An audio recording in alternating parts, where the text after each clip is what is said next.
Hello students, ಇದೀಗ second P U C ವಿದ್ಯಾರ್ಥಿಗಳಿಗೆ exam to ರಿಸಲ್ಟನ್ನು ಶಿಕ್ಷಣ ಇಲಾಖೆ ಕಡೆಯಿಂದ ಅಫಿಷಿಯಲ್ ಆಗಿ ಇದೀಗ ಅನೌನ್ಸ್ ಮಾಡಲಾಗಿದೆ. ಸೊ ವಿದ್ಯಾರ್ಥಿಗಳು ನೀವೀಗ ನಿಮ್ಮ ಒಂದು ರಿಸಲ್ಟನ್ನು ಚೆಕ್ ಮಾಡ್ಬೋದಾಗಿರುತ್ತೆ. ಸೊ ಎಲ್ಲಿ ಹೇಗೆ ಅನ್ನೋದನ್ನು ನಾವು ಈ ವಿಡಿಯೋದಲ್ಲಿ ತಿಳ್ಕೊತಾ ಹೋಗೋಣ. ವಿಡಿಯೋವನ್ನು ಸ್ಟಾರ್ಟ್ ಮಾಡ್ತೀನಿ. ಅದಕ್ಕಿಂತ ಮೊದಲು ನೀವಿನ್ನೂ ನಮ್ಮ ಚಾನೆಲ್ಗೆ ಸಬ್ಸ್ಕ್ರೈಬ್ ಮಾಡದೇ ಇದ್ದರೆ ಈ ಕೂಡಲೇ ಚಾನೆಲ್ಗೆ ಸಬ್ಸ್ಕ್ರೈಬ್ ಮಾಡ್ಕೊಳ್ಳಿ ಮತ್ತು ಲೈಕ್ ಮಾಡಿ. ಸೊ ಈಗ ನಾವು ಇನ್ಫಾರ್ಮೇಷನನ್ನು ತಿಳ್ಕೊತಾ ಹೋಗೋಣ. ಸೊ ಮೊದಲಿಗೆ KSEAB.gov.in ಈ ಒಂದು ವೆಬ್ ಮೂಲಕ ಸೊ ನೀವೀಗ ನಿಮ್ಮ ಒಂದು ರಿಸಲ್ಟನ್ನು ಚೆಕ್ ಮಾಡ್ಬೋದಾಗಿರುತ್ತೆ. ನಮ್ಮ ಶಿಕ್ಷಣ ಇಲಾಖೆ ಕಡೆಯಿಂದ second P U C exam 2 ಬರ್ತಿರ್ತಕ್ಕಂಥ ವಿದ್ಯಾರ್ಥಿಗಳಿಗೆ ರಿಸಲ್ಟನ್ನು ಅನೌನ್ಸ್ ಮಾಡಿರ್ತಕ್ಕಂಥದ್ದು.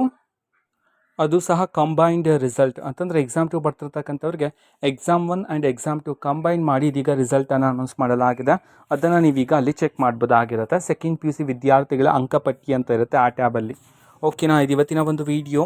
ಆ್ಯಂಡ್ ಮಾಹಿತಿ ಇಷ್ಟ ಆಗಿದ್ರೆ ಚಾನಲ್ಗೆ ಸಬ್ಸ್ಕ್ರೈಬ್ ಮಾಡ್ಕೊಂಡು ನಿಮ್ಮ ಫ್ರೆಂಡ್ಸ್ ಆ್ಯಂಡ್ ಫ್ಯಾಮಿಲಿ ಮೆಂಬರ್ಸ್ಗೂ ಸಹ ವಿಡಿಯೋವನ್ನು ಶೇರ್ ಮಾಡಿ ಆ್ಯಂಡ್ ಸಬ್ಸ್ಕ್ರೈಬ್ ಮಾಡಿಕೊಂಡು ಸಪೋರ್ಟ್ ಮಾಡಿ. Thank you, bye.